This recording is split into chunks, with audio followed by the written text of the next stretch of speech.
In the wake of Derek Chauvin's conviction, civil rights activists are now looking to the future of policing, hoping to pass new police reform measures nationally. Fox 5's Jamie Chambers is live with the new push from San Diego Police Headquarters. Jamie. Just locally, there was a symbolic gesture by the Board of Supervisors just a moment ago to pass the George Floyd Policing Act of 2020. Now the Congress is pushing as hard as they can to also make police reforms.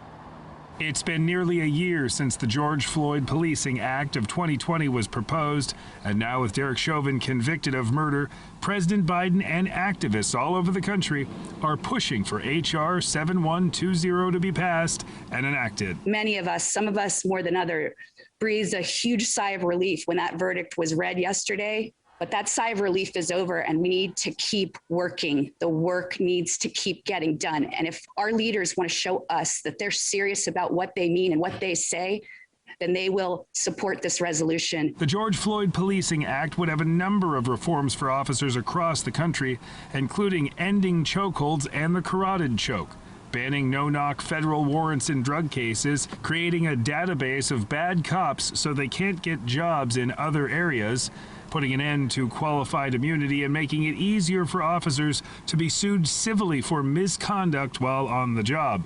Activists say this legislation could find bad cops and save taxpayers money. Then we will pluck out the next Derek Chauvin and the next Derek Chauvin and ensure that we protect the next George Floyd and every taxpayer in this country. The House has passed the bill, but the legislation has not been taken up by the Senate, which would take 60 votes to make the George Floyd Policing Act law. This federal law will challenge all local police departments to live up to their true standard, the one that we speak up on our cars, on our police cars every day, which is to protect and serve.